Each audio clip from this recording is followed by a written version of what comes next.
안녕하세요. 인체 설계도입니다. 여러분이 오늘 아침 잠자리에서 일어나 기지개를 켜고 걷고 스마트폰을 터치하고 커피잔을 들어 올리는 이 모든 순간, 우리 몸에서는 수천, 수만 번의 기계적 마찰이 일어나고 있습니다. 만약 우리 몸의 뼈가 강철로 되어 있고 뼈와 뼈가 만나는 부위가 일반적인 기계의 경첩으로 이루어져 있었다면 어땠을까요? 아마 하루도 채 지나지 않아 엄청난 열이 발생하고 마모되어 쇳가루가 쏟아지며 끔찍한 파열음과 함께 동작을 멈춰버렸을 것입니다. 하지만 우리 몸은 평생 동안 수억 번의 굽힘과 펴을 반복해도 열이 나지 않고 부드럽게 작동합니다. 오늘은 지난 시간 살펴본 내 몸의 건축 자재인 뼈에 이어 이 딱딱한 자재들을 연결하여 역동적인 움직임을 만들어내는 완벽한 생체 베어링, 관절의 설계도를 딥다이브 해보겠습니다. 해부학적으로 관절 즉 조인트는 단순히 두 개 이상의 뼈가 만나는 지점을 뜻합니다. 움직임이 아예 없도록 뼈와 뼈가 지퍼처럼 꽉 물려있는 두개골의 섬유관절 파이브러스, 조인트, 척추처럼 약간의 충격 흡수만 허용하는 연골관절도 있습니다. 하지만 우리가 일상에서 통증을 느끼고 관절이 쑤신다라고 할 때의 관절은 아주 자유로운 가동 범위를 가진 윤활관절을 말합니다. 무릎, 어깨, 팔꿈치, 손목 등 우리 몸의 역동적인 물리학은 모두 이 윤활관절에서 일어납니다. 윤활관절의 설계도를 열어보면 진화가 얼마나 완벽한 공학자인지 알 수 있습니다. 움직이는 뼈와 뼈는 절대 단 1mm도 직접 닿지 않습니다. 그 사이에는 아주 미세한 틈, 관절강이 존재하죠.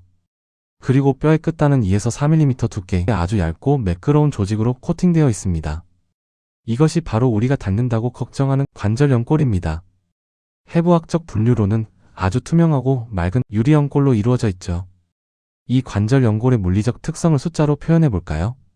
우리가 빙판길에서 미끄러질 때 얼음과 얼음 사이의 마찰 계수는 대략 0.03 정도입니다. 그런데 우리 몸의 정상적인 관절 연골과 연골이 부딪힐 때 마찰 계수는 무려 0.003입니다. 얼음판 위를 미끄러지는 것보다 10배나 더 매끄럽다는 뜻입니다. 인간이 만들어낸 가장 매끄러운 신소재인 테플론조차 이 생체 베어링의 극한의 마찰력을 따라오지 못합니다. 어떻게 기계로도 만들 수 없는 이런 기적 같은 마찰 계수가 인체에서 가능할까요? 첫 번째 비밀은 연골이 물을 머금은 스펀지와 같다는 데 있습니다. 연골 기질은 거대한 콜라겐 단백질 그물망 안에 수분을 80% 이상 가두고 있습니다. 우리가 걷거나 뛰어 관절의 하중이 가해지면 연골이 압축되면서 머금고 있던 수분을 표면으로 짜냅니다. 이 수분이 뼈와 뼈 사이를 분리하는 수막을 형성하는 유체역학적 윤활을 발생시키는 것이죠. 두 번째 비밀은 이 틈새를 채우고 있는 윤활액입니다. 관절을 감싸고 있는 주머니인 관절낭, 내면에는 윤활막이라는 특수 조직이 있는데 여기서 마치 최고급 엔진 오일 같은 윤활액을 끊임없이 분비합니다. 이 윤활액은 단순한 물이나 기름이 아닙니다. 히알루론산과 루브리신이라는 고분자 단백질이 다량 함유되어 있어서 아주 신비로운 물리적 성질을 가집니다. 갑작스러운 충격이 가해질 때는 점성이 높아져 젤리처럼 관절을 푹신하게 보호하고 부드럽게 관절을 움직일 때는 점성이 낮아져 물처럼 마찰을 완벽히 줄여줍니다. 물리학에서는 이를 비뉴턴 유체 요변성이라고 부릅니다. 아침에 일어났을 때 뻣뻣하던 관절이 천천히 걷거나 활동을 시작하면 점차 부드러워지는 이유가 바로 이 윤활액이 운동 에너지에 의해 점성을 낮추기 때문입니다. 그런데 여러분, 이렇게 완벽해 보이는 관절 설계도에 아주 치명적인 약점이 하나 숨어 있습니다. 바로 관절 연골 내부에는 혈관과 신경이 아예 존재하지 않는다는 사실입니다. 이것은 인체에게 축복이자 곧 가혹한 저주입니다. 혈관과 신경이 없다는 것은 우리가 점프를 하고 수십, 수백 킬로그램의 하중으로 관절을 짓눌러도 통증을 느끼지 않고 움직일 수 있다는 축복입니다. 만약 연골에 신경이 분포했다면 우리는 단 한 걸음을 걸을 때마다 뼈가 갈리는 끔찍한 고통을 느꼈을 것입니다. 하지만 이 축복의 대가는 너무나 가혹합니다. 조직에 혈관이 없다는 것은 한번 손상되었을 때 스스로를 수리할 수 있는 재생 물자를 조달받을 길이 원천적으로 차단되어 있다는 뜻입니다. 관절 연골은 한번 마모되거나 찢어지면 감기나 찰과상처럼 자연적으로 재생되지 않는 우리 몸의 대표적인 비가역적 소모품입니다. 관절 연골은 스스로를 재생할 수 없는 일회용 베어링입니다. 조물주는 이 치명적인 약점을 극복하기 위해 베어링 바깥에 아주 강력한 이중 방어막을 설계했습니다. 첫 번째 방어막은 관절 전체를 밀봉하는 관절낭입니다. 이 주머니는 뼈와 뼈 사이를 진공 상태에 가깝게 만들어 윤활액이 밖으로 새어나가지 못하게 완벽히 가둡니다. 두 번째이자 가장 강력한 방어막은 바로 인대입니다. 기계의 베어링이 쇠장식과 나사로 고정되어 있다면 우리 몸의 관절은 질긴 단백질 밧줄인 인대들에 의해 결박되어 있습니다. 뼈와 뼈를 직접 연결하는 이 인대들의 주된 목적은 딱 하나입니다. 관절이 설계된 궤도를 이탈하지 못하도록 막는 것입니다. 자, 여기서 정형외과에서 가장 흔하게 듣는 진단명, 염자의 진짜 의미가 밝혀집니다. 우리가 걷다가 발목을 삐끗하거나 넘어지면서 손목을 잘못 짚었을 때 뼈가 부러지는 골절이 일어나기 직전 관절은 설계된 가동 범위를 벗어나려 합니다.